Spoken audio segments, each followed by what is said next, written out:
Thanks very much, Ed, for that nice introduction. It's great to see so many old friends in the audience.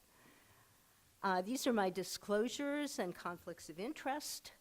None are, the only one that's somewhat relevant is that I'm co-study chair of a vaccine myocarditis study that will be done by NHLBI, but is funded by Pfizer. Today we're going to look at a little bit about the statistics of COVID-19 in children, look at the cardiac manifestations and treatment of MIS-C, and review presentation and epidemiology of COVID-19 vaccine myocarditis. So as we delve into the topic of COVID today, it's good to think about how history has been shaped by pandemics. This is an engraving or etching by Lavanseur that shows the angel of death at the door in the 165 AD plague in Rome, which was for smallpox. This is a WHO map. That's the latest one they have up from September 16th, 2022, that shows 6.5 million deaths, 608 million cases, and 13 billion vaccine doses that have been administered to date. There's been a lot of debate in the news recently about whether the pandemic is over. There still are many hospitalizations for COVID, but this latest pandemic wave of Omicron has especially affected people over age 65 years. How about the burden of COVID-19 in children? To date, the CDC has had reports of 14.6 million cases. But COVID-19 is milder in kids than adults. Children account for 18.4% of cumulative confirmed cases. The incidence is about 19,500 per 100,000 kids in the population. Between 0.1% and 1.5% of children are hospitalized in statewide CDC data. Statewide data also show between 0% to less than 0.02% mortality risk. So if you think about who is really seriously affected by COVID in the pediatric population, this was an excellent study that was published in JAMA Open in 2021. And what you see is the association between medical complexity and in the A panel, the risk of hospitalization, where the relative risk of hospitalization is 1 if you have no chronic disease. And you can see as you have non-complex chronic disease and complex chronic disease, that risk goes way up. Similarly, if you're admitted to the hospital, the severity of illness is greater if you have non-complex chronic disease compared to complex chronic disease. And most of the mortality occurs in that latter group.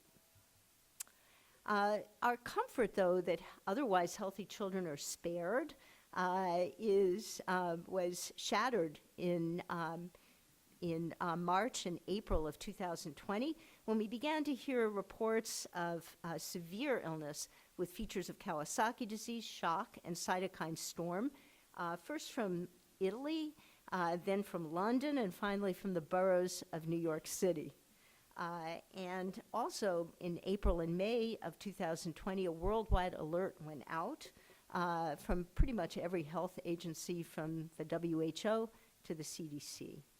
This is the US CDC definition for COVID-19 that will be active. It will change, early warning, in January, but for now this is what we have, and all our data are based on this definition.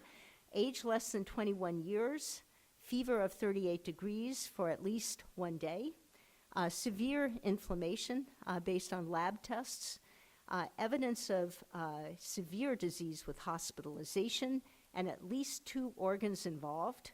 One has to have evidence of either current or recent SARS-CoV-2 infection by PCR, serology, or an antigen test, or else close exposure to COVID in the month before illness.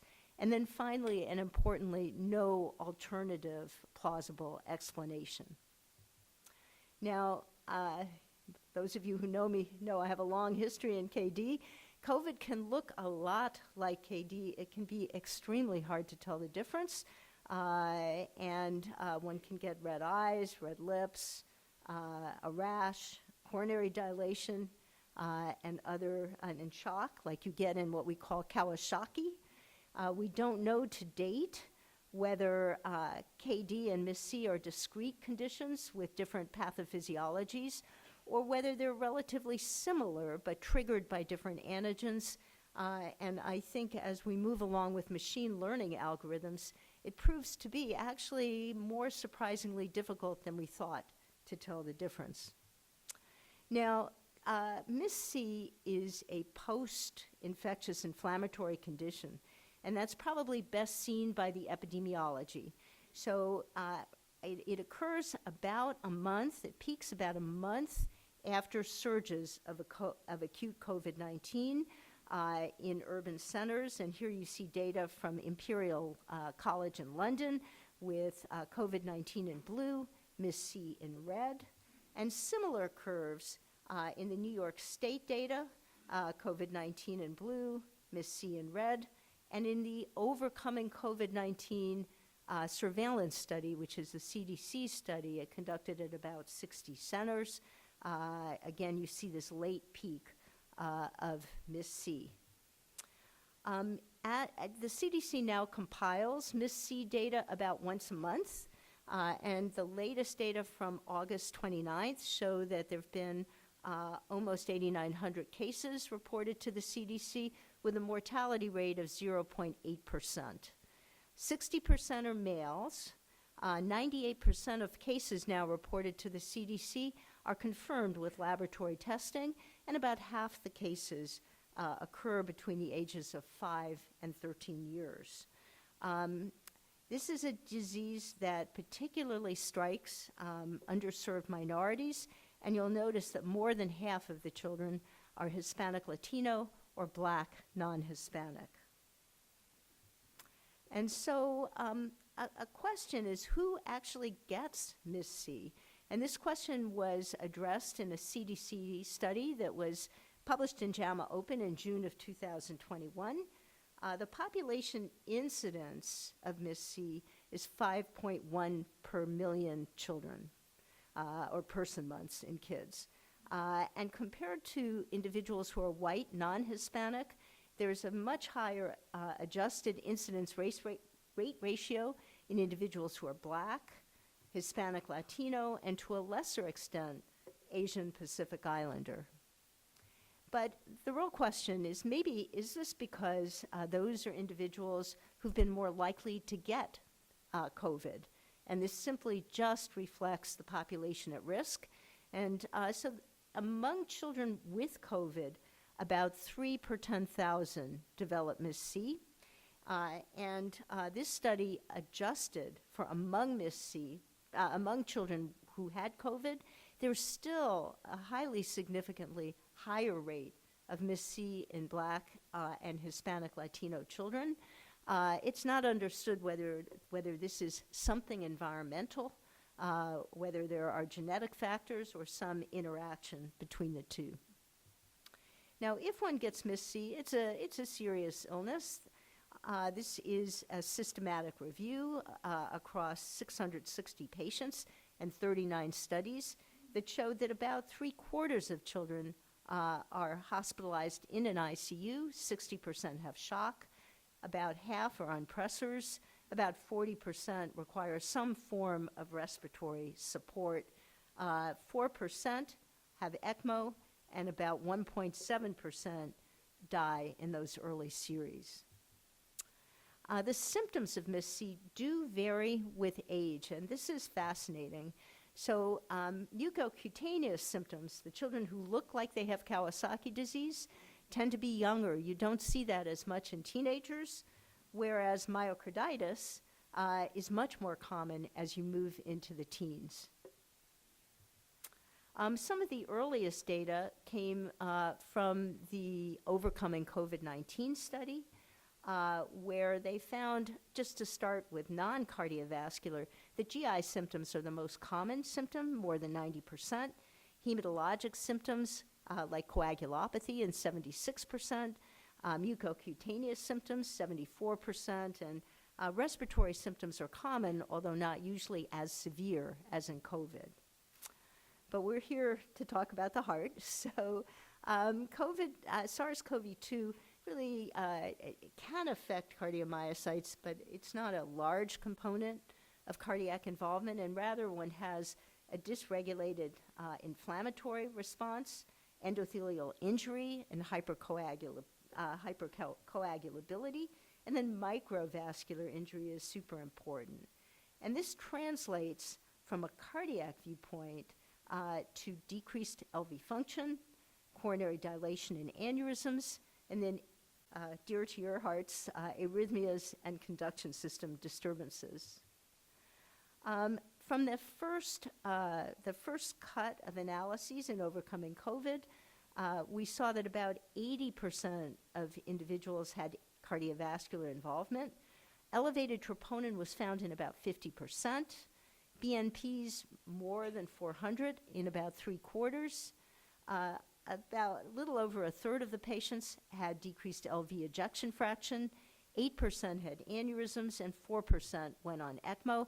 And these data were culled from study forms, these are CRFs that were filled out by participating centers. And this study, by the way, did not have informed consent because of the public health emergency. In a follow-up study, we actually got the data forms, the reports from Echo Labs, and found that of 503 patients, an ejection fraction less than 55% was reported on those echo reports in 172 patients, or 34%. But it did not make a difference how depressed your function was initially, that everybody seemed to recover at about the same rate. And by a month, almost everybody had pretty much normalized systolic function. On the other hand, diastolic dysfunction took a little bit longer.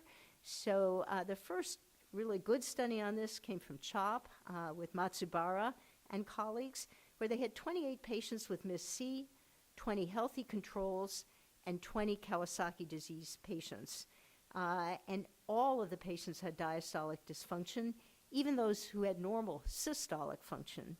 Those who had elevated troponins initially were more likely to have more severe diastolic dysfunction, and even after systolic function normalized, diastolic function persisted. It was just recently a follow-on study in 60 patients with MIS-C and 60 controls that showed that all deformation parameters had recovered by 3 months. So normal LV longitudinal strain, peak LA strain, longitudinal early diastolic strain rate, and RV free wall strain. And once again, the severity of injury was not, at presentation, didn't seem to make any difference by 3 months. So it's very reassuring data. Well, how about aneurysms? There are two ways you can have coronary dilation. One is just from cytokines. You can have extreme vasodilation of the coronaries. It's important to know that the Z-scores that we use every day were gathered from normal afebrile children. If you use febrile children, the Z-scores are larger. But then one can have true destruction of the coronary vascular wall, like we see in Kawasaki patients. And although these large aneurysms are rare, they do occur, as you see in this MRI that was done at Evelina, London. Again, in overcoming COVID, culling through reports of 424 patients in whom the coronaries were seen and mentioned in an echo report, 13.4% met criteria for aneurysms. And with relatively sparse data, because they weren't followed sequentially as religiously, it seemed like about 80% had gone back to normal by a month. We are getting much better core lab data now in the NHLBI music study, and those data should be ready, I would say, in the next 6 months or so. Cardiac MRI, the biggest study is from the Cardivid registry from Europe, where there were 111 patients and 17 centers, WHO criteria for MIS-C, and a median age of 10 years. Median time to MRI was 28 days, and of these patients, 18% were positive for myocarditis by Lake Louise criteria. And the children that had myocarditis were more likely to be the sickest here, who actually required mechanical support or had New York Heart Association Class 4 early on after the illness. Coming to rhythm. So the first person to report conduction abnormalities in MIS-C were Troy and colleagues from Columbia, where there was a 19% prevalence of first-degree AV block. And they found that all of those patients recovered without progression, and that first-degree AV block was not associated with severity of illness or cardiac involvement.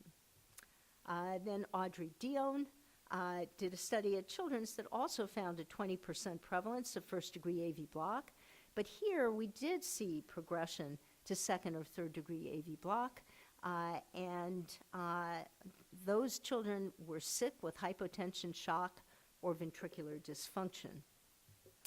In that series, the conduction abnormalities peaked just as often the kids were getting better at a median of 6 to 8 days after onset of symptoms. That first degree and high grade AV block resolved, but the first degree AV block could persist even to the time of discharge in some patients. Nobody needed acute resuscitation, pacing, or medication.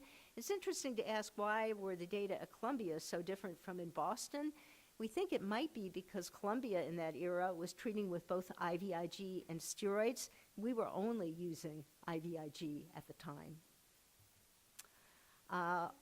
Audrey also has just culled the data from the Overcoming COVID study. So here there are 3,600 patients in total between March of 2020 and the end of December 2021. There were 63 patients with tachyarrhythmia, 1.8% of those with COVID-19, and 1.7% of those who had MIS-C, so a pretty similar percentage. Arrhythmias included SVT in 44%, an accelerated junctional rhythm in 14%, VT in 60%, and 19% of patients had more than one of these arrhythmias. In terms of intervention for treatment, 60% required some form of intervention, about half needed antiarrhythmic medication, 17% required cardioversion, CPR was delivered in 13%, and ECMO in 14%. Now, if you look at those who did and did not have tachyarrhythmias, this is not surprising. They were older, the arrhythmia group was older, more likely obese, had more organ systems involved, had a higher troponin, a much higher percent of severe LV dysfunction, more likely to require invasive mechanical ventilation and to have vasopressor support, more likely to be on ECMO, longer hospital length of stay, and more likely to die. So it's unclear whether the adverse events in this group are cause or effect, whether they're the sequelae of the arrhythmia, they result from the underlying condition that caused the arrhythmia, or some interaction of both.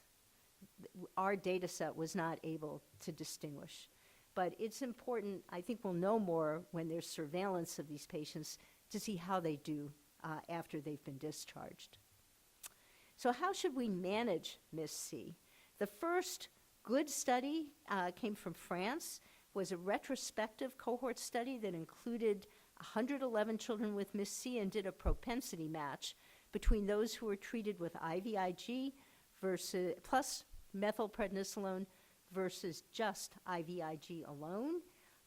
And you can see that treatment failure, which was defined as a persistence of fever more than 2 days after the initial therapy, was much, much better in those who got IVIG and steroids. Similarly, the IVIG plus steroid group was much less likely to require second-line treatment, to still need hemodynamic support, to have later decreased function, and they had a shorter stay in the ICU. Then this was followed by back-to-back same issue articles in the New England Journal of Medicine. One was from the Overcoming COVID-19 study led by Mary Beth Sun, and that one showed that IVIG plus steroids versus IVIG alone was associated with less cardiovascular dysfunction 2 or more days later, and also less adjunctive therapies needed 1 or more days later. In contrast, the BATS study, Best Available Therapies study, for those of you in Europe, found no evidence that recovery of MIS-C differed after primary treatment with IVIG alone, IVIG plus glucocorticoids, or in a small group, glucocorticoids alone. Ed to the rescue. Thank you so much. Thank you. So just to look at that a little more closely, the Overcoming COVID data had 58 US hospitals and compared efficacy, again, with IVIG plus steroids versus IVIG alone, and used propensity score matched analysis and inverse probability treatment weighted analysis. The primary outcome here was shock requiring vasopressors or LV dysfunction less than 55% on or after day 2. And you can see in this plot that both through propensity matched analysis or by the inverse probability weighted analysis, pretty much all the outcomes favored either significantly or close to significance for IVIG plus steroids. You just recovered a lot faster. In contrast, the so-called BATS study, which was led by Mike Levine at Imperial College London, was an international observational cohort study of suspected MIS-C. So these are data that were voluntarily uploaded to the web database. It included 614 children in 32 countries, and about 20% did not meet WHO criteria, whereas in Overcoming COVID-19, those were all adjudicated cases. Here you see absolutely no effect in the same plot with IVIG plus steroids on your left and IVIG alone on your right. No effect on any outcome, and except for treatment escalation was less likely if you had steroids. And again, it's an important question because IVIG is one of the most expensive biologics. It's hard to access. There is a trial now called the Recovery Trial that's going on in England that may tell us whether, in fact, even steroids alone are helpful. In these 2 published studies, there were pretty big differences in the way they were set up. The inclusion criteria, as I mentioned, Overcoming COVID-19 patients were adjudicated. BATS included suspected cases. Overcoming COVID-19 patients were way sicker, 47% on vasopressors, 41% with LV dysfunction, 18% on mechanical ventilation, and for BATS patients, 12% on vasopressors, 12% with LV dysfunction, and 1.5% on mechanical ventilation. There were also different study endpoints. Overcoming COVID-19 had LV dysfunction or shock, whereas BATS had a complicated composite outcome of inotropic support or mechanical ventilation or death, or a reduction in your severity score, which was an arbitrary score. So what's recommended currently? We're up to version 3 of the American College of Cardiology guidelines. So these were recently released. What's recommended now are first-tier treatments are high-dose IVIG, 2 grams per kilo, plus IV methylprednisolone, 1 to 2 milligrams per kilogram per day. And if somebody has dysfunction, because 2 grams of IVIG is equivalent to 40 cc's per kilo of normal saline, you can divide that over 2 days if you need to. If one has refractory MIS-C despite IVIG and low to moderate dose glucocorticoids, you give IV pulse steroids for non-responders, especially if they require multiple inotropes and vasopressors. One can also use anakinra at a high dose of 4 milligrams per kilogram per day, either IV, we usually give it IV, or subcutaneously. And that's given to people particularly with what looks like macrophage activation syndrome or who have contraindications to long-term steroids. And then finally, there are centers that use infliximab instead of steroids, and you have to taper steroids slowly. And there are populations in whom that's quite difficult. So infliximab can be handy if you're not sure your patient will come back after discharge. Serial lab testing and cardiac assessment should guide your immunomodulatory treatment and how you taper steroids after discharge. And as mentioned, you usually have to taper those steroids after over 2 to 3 weeks. Cardiac management, it is suggested that you have an ECG, BNP, troponin, and echocardiogram at baseline. During the active disease course, ECGs are recommended every 1 to 2 days, and the reason for that is because heart block actually often presents later in the hospital course. BNPs and troponins are trended, particularly if they're abnormal, and otherwise if you have a couple of normal values, you can stop. And the echo is repeated as clinically indicated.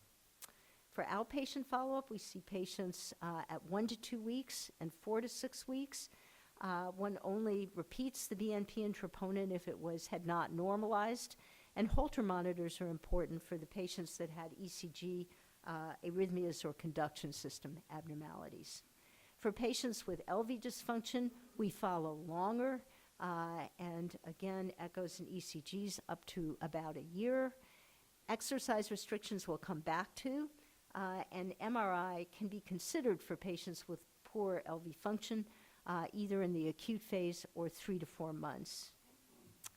And then for patients with coronary aneurysms, those are the easiest. You just follow the American Heart Association guidelines. For Kawasaki disease, I would just say that many of these patients are really big and really obese.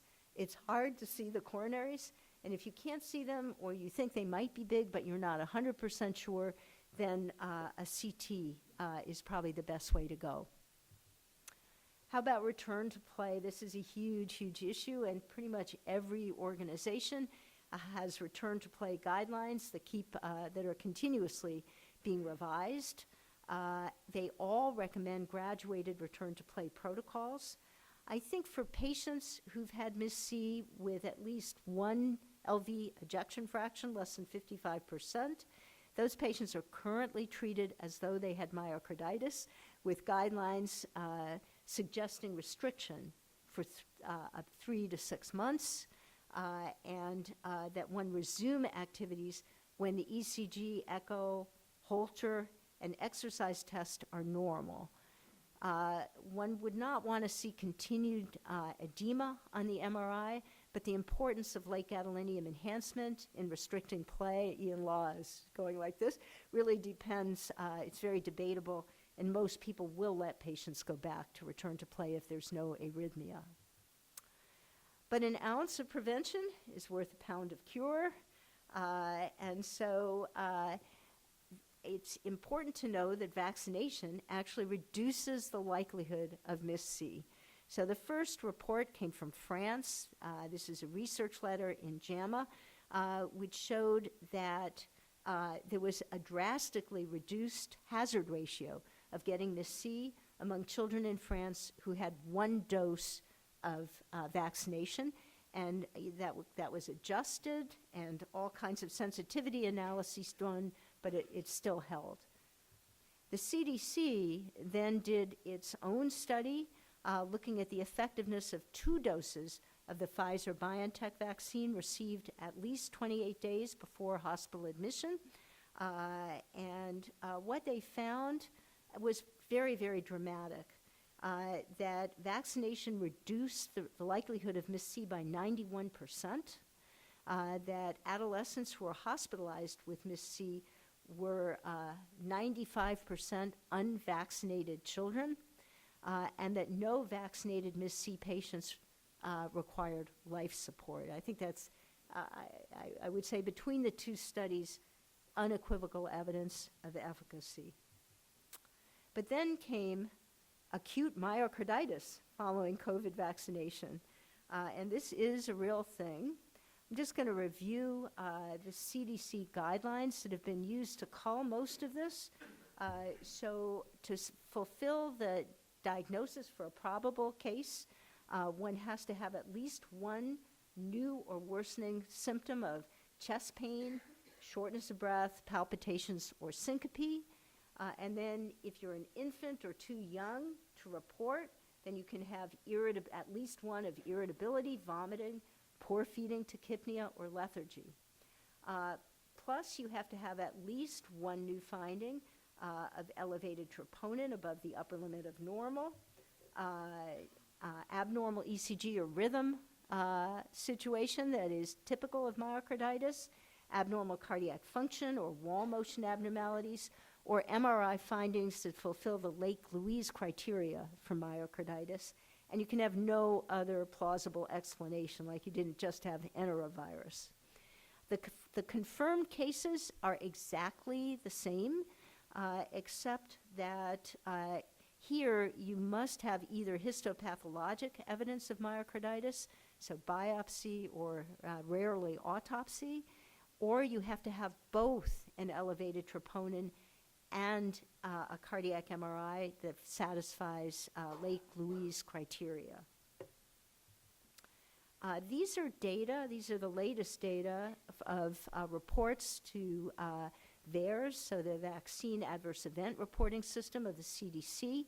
The green doses are dose 1, red are dose 2, and black are the first booster dose incidences. You can see that almost all the cases occur within the first week after vaccination, and that the second dose has by far the highest relative risk. And if we look at the data, you can see, just concentrating on dose 2, these are VAERS reporting rates of myocarditis per million mRNA vaccinations. And this is combined Pfizer and Moderna in days 0 to 7 post-vaccination. The highest rate is in the 16 to 17-year-old group, where it's almost 79 cases per million second vaccinations. Much in males, much higher, tenfold higher in males than females. This is true for myocarditis in general. It isn't simply for COVID vaccination. Nobody actually really knows why. And if you then go to the first booster dose, we now newly have some booster dose information, and you can see that there is booster myocarditis. It's at about a quarter the rate of the second dose of vaccination.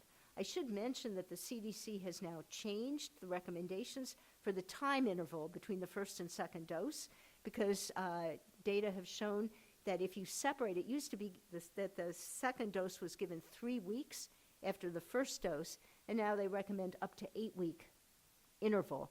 And the data suggests, a lot of data from Canada suggests that if you separate the first and second dose to a greater extent, there's less myocarditis.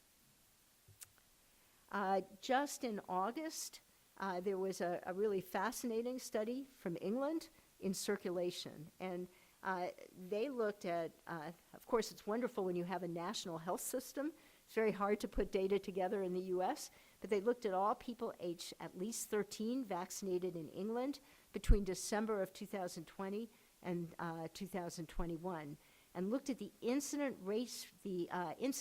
rate ratio of myocarditis between 1 to 28 days after sequential doses of the adenovirus vaccine, that's the Oxford vaccine, or mRNA-based vaccines, either the Pfizer or Moderna product, or having had positive SARS-CoV-2 test. So myocarditis from COVID itself, which nobody really knows the incidence of, but probably the best data in athletes is maybe between about 0.5% and 3% with lots of variation. So they had 43 million with 1 dose and 21 million with 3 doses. What they found, and this is just from administrative data, that the risk of myocarditis is higher after SARS-CoV-2 infection in unvaccinated patients than after the first dose of the Oxford vaccine or after the first, second, or booster dose of the Pfizer-BioNTech. So risk-benefit ratio definitely favors vaccination there. That myocarditis risk with SARS-CoV-2 infection was highly reduced if you were vaccinated. So you're much less likely to get COVID myocarditis if you were vaccinated. In contrast to other vaccines, though, the risk of myocarditis after a second dose of Moderna was higher than that of the risk of infection. This was especially true in males. For females, it was about even. And the study really does support the same kind of data about a slightly higher risk in Moderna was seen in VAERS reporting and also in Danish data recently. So how do you do if you have myocarditis? One of the very first studies was again published by Audrey and looked at just the MRI studies in the first 15 patients at Boston Children's and showed that of those 15 patients, 3 had ventricular systolic dysfunction and 12 had LGE on their MRIs. And a follow-up study that Audrey did showed that many of them still had LGE, but it was less, smaller amount. The biggest pediatric study out there appeared in Circulation in January of 2022 and included 139 patients, 140 episodes in 26 centers, deployed pretty much through volunteers in the Pediatric Heart Network and associated other centers. Here, chest pain is the overwhelming way that these kids present. 30% have fever, about a third have shortness of breath, and then just a few have headache, myalgias, vomiting, fatigue, and palpitations. EKG abnormalities are really, really common. So 70% of patients had at least one abnormal ECG finding or arrhythmia. Of these, ST or T wave changes in elevation were by far the most common, and they're really, really striking. 5% had non-sustained VT, 4% had low voltage QRS, PVCs were seen in 2%, and then just rare atrial tachycardia, APCs, first degree AV block. 1 patient had complete heart block.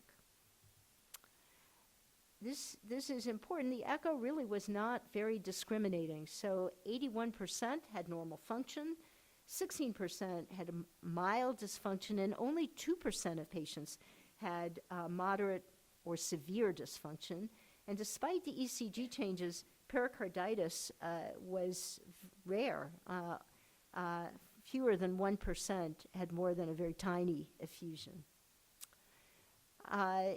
There were 97 children who underwent cardiac MRIs, and they were done at a median of 5 days with an interquartile range of 3 to 17 days. Again, LVs and RVs ejection fractions are normal.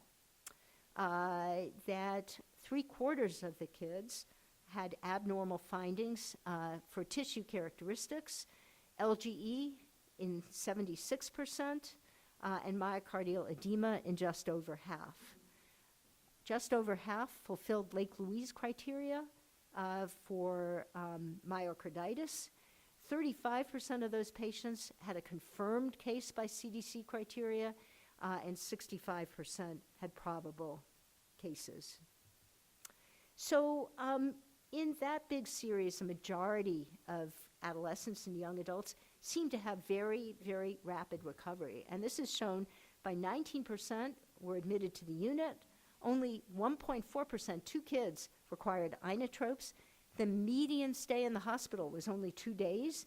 Nobody died. So way better than the usual course of myocarditis from other causes.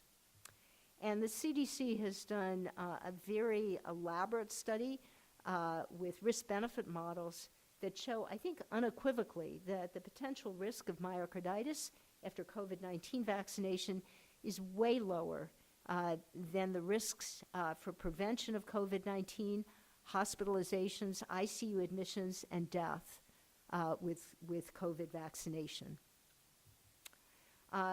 Many of your centers may be about to participate in a PHN-Pfizer collaborative study.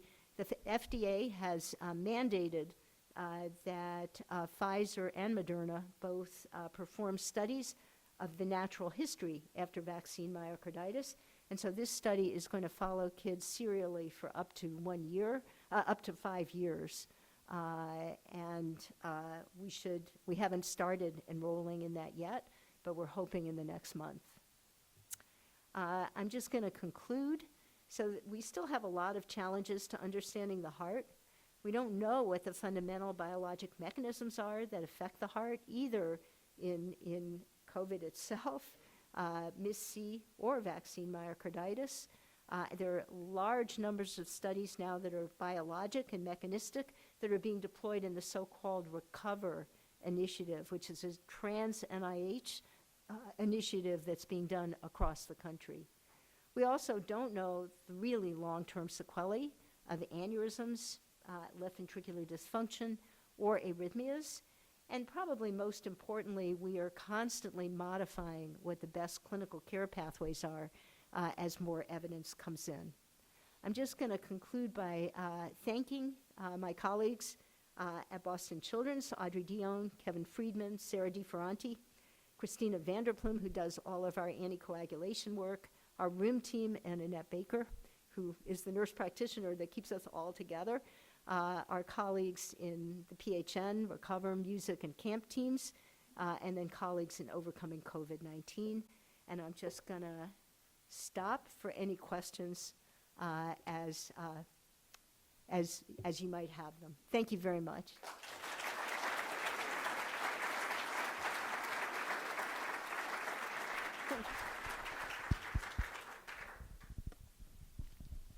Thank you, very, very great.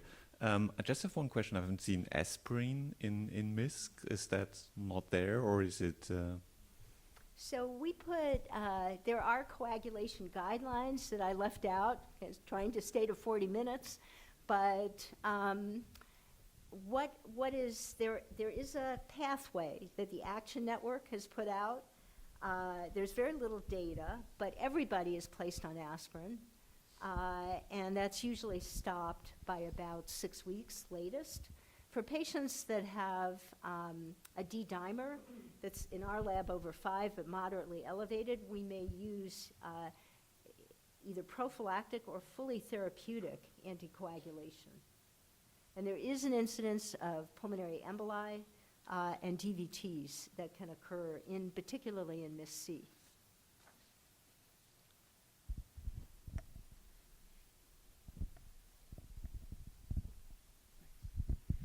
Thanks, Jane. I was wondering about the time course of the coronary involvement. If you see nothing on the first echo, you're not likely to see it progress, or how does that work? You can't really tell from the first echo. So these kids are followed.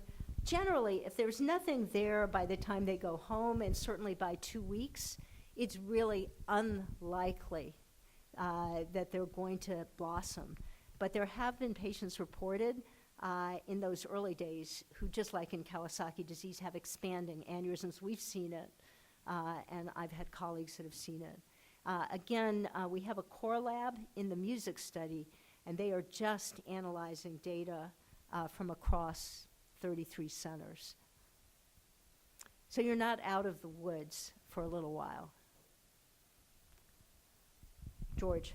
So early in the pandemic, there was a lot of discussion about, QT prolongation. I think that all kind of went away. But do you know of any concerns that we should have in terms of choosing particular antiarrhythmic drugs if we're actually treating arrhythmias in these patients? You know, we haven't. I might defer that question to Audrey, because you have a real expert in the audience. We haven't used a ton of antiarrhythmic drugs. Honestly, our worst complication at our hospital, and it's typical of the era, was a patient in Nadolol who had non-sustained VT on Nadolol, who stored it up at home and took an overdose. But we haven't used anything stronger than Nadolol, and I don't think most people have.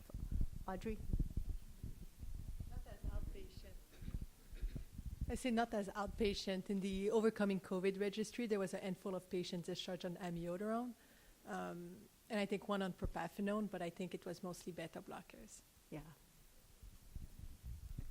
Christina?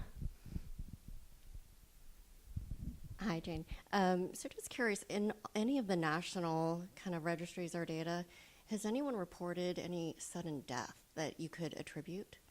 I'm sorry, Any sudden deaths? Like, do we know of any reports of potentially pediatric sudden deaths from COVID or suspected COVID or MIC at home? Do we have any? Sorry. Any risk of sudden death? Have you had any reports or anything where there was anything related to COVID? Not that I've heard of, and not that's been reported. There have been, let me take that back. There have been sudden deaths, at least 2 in New England, but in both cases, that provokes an intense investigation by the CDC and the medical examiners. To the best of my knowledge, they've always found another cause. We had one that turned out to have hypertrophic cardiomyopathy in New Hampshire, that sort of thing.